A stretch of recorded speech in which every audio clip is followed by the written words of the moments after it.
Hello everyone. आज हम जो अभी रिसेंटली एग्ज़ाम हुआ है यूसेट 2024 में, उसमें फिजिकल साइंस के कुछ क्वेश्चन हम डिस्कस कर रहे हैं। उनमें से जो अभी ऑफिशियल आंसर की आई है ना, उनमें से हमारे अकॉर्डिंग कुछ आंसर्स गड़बड़ हैं जो ऑफिशियल आंसर की में है, और कुछ क्वेश्चन ही गड़बड़ है, वो हम आप लोगों के बीच डिस्कस कर रहे हैं।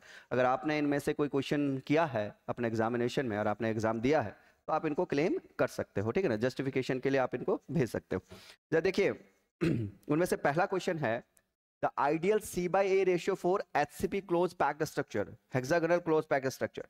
देखिए एचसीपी में क्या होता है ना, एचसीपी में जो सी बाई ए रेशियो होगा, एचसीपी में जो सी बाई ए रेशियो वो होता है 8/3। ठीक है, अगर इसकी वैल्यू देखोगे तो ये आता है 1.633। इसका मतलब option B should be correct, ठीक है ना। तो ये करेक्ट होना चाहिए, और ऑफिशियल आंसर की में जो ऑप्शन दिया है वो क्या दिया है, वो डी दिया है, ठीक है ना। नेक्स्ट देखिए, the derivative of Q sine square A X where Q and A are constant is, तो डी ओवर डी एक्स कर लेते हैं। ये हो जाएगा Q sine square A X, और क्यू और ए कांस्टेंट है तो आप क्यू को तो क्या कर लीजिएगा, आप लोग कॉमन ले सकते हो, तो साइन स्क्वायर का क्या बनेगा, देखो 2 sign A X cos A X, और क्योंकि ए कांस्टेंट गिवन है तो ए, ठीक है ना। तो यहां पर कितना आ जाएगा, this is 2QA sine A X cos A X. तो कौन सा ऑप्शन करेक्ट होना चाहिए, option A should be correct, और जो ऑफिशियल आंसर की में गिवन है वो है बी ऑप्शन। ऑफिशियल आंसर की में है वो बी है, ठीक है। नेक्स्ट क्वेश्चन देखिए, heat capacity of 1 mole of monatomic gas is proportional to. देखिए इसमें हीट कैपेसिटी लिखा है, ठीक है ना, तो जो एनर्जी है वो बनती है F/2 nRT, ठीक है ना। F क्या है, डिग्री ऑफ फ्रीडम है, और आपको गिवन है 1 मोल, ठीक है ना। तो अगर मोलर यहां पर अगर हम लोग देखेंगे ना, तो पहले नंबर ऑफ मोल्स 1 गिवन है, तो N इज इक्वल टू 1, और डिग्री ऑफ फ्रीडम मोनोटॉमिक के लिए होगा 3, तो आपके पास ये बनेगा 3/2 RT, ठीक है ना। अब अगर हम लोग स्पेसिफिक हीट की बात करेंगे ना, तो देखिए हीट कैपेसिटी, मान लीजिएगा अगर हम लोग मान लो कोई सबस्टेंस है पर ग्राम ले रहे हैं या पर मोल ले रहे हैं, तो हम लोग बोलते हैं स्पेसिफिक वर्ड यूज करेंगे, और अगर इंटायर ऑब्जेक्ट के ले रहे हैं तो वो हीट कैपेसिटी है। तो इस यहाँ पर भी हम लोग देखेंगे तो मोलर हीट कैपेसिटी है, वैसे भी आपको क्या गिवन है, 1 मोल गिवन है। तो अगर हम लोग निकालेंगे तो CV इज इक्वल टू, अगर एक कांस्टेंट वॉल्यूम पर देखें तो बनता है del U over del T at constant volume. तो यहां पर अगर आप वैल्यू रखोगे तो कितना बनेगा, del U over del T, तो ये 3/2 R।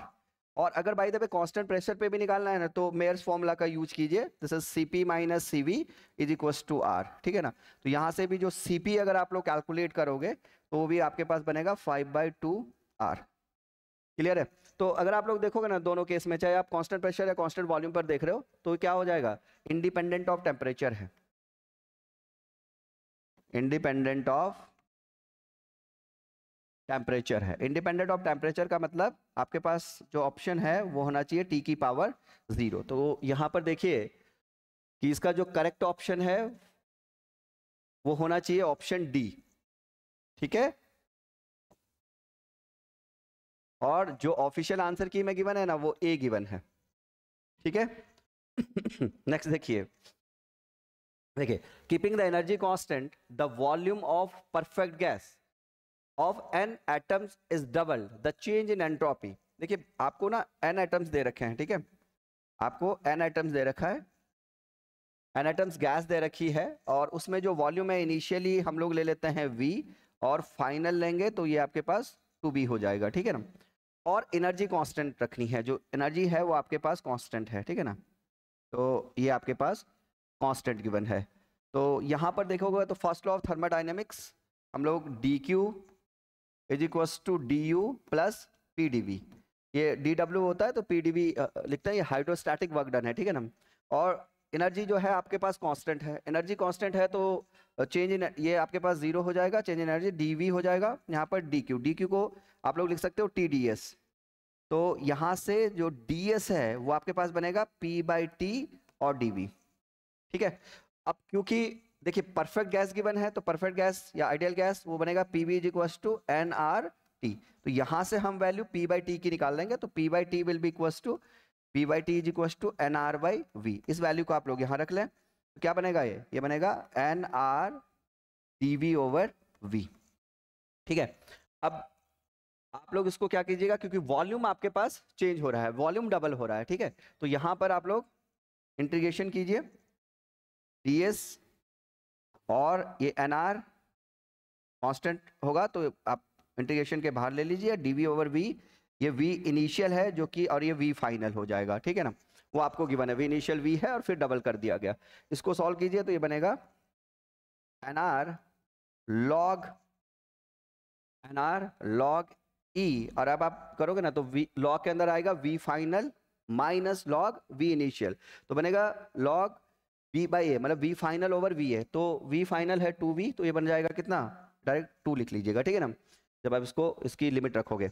अब जरा देखिए इसका करेक्ट आंसर होना चाहिए था nR log E2, तो यहाँ पर n क्या है, नंबर ऑफ मोल्स है, आपके पास एटम्स दे रखे हैं, है ना, कि n नंबर ऑफ एटम्स है, तो अगर आप इसको चेंज करोगे ना तो ये बनेगा n मतलब number of particle over Avogadro number और r, तो ये बन जाएगा log E2। अगर आप r ओवर na को देखोगे ना तो ये kb है, बोल्ट्जमैन कांस्टेंट, तो कितना हो जाएगा, this is equals to n kb log E2।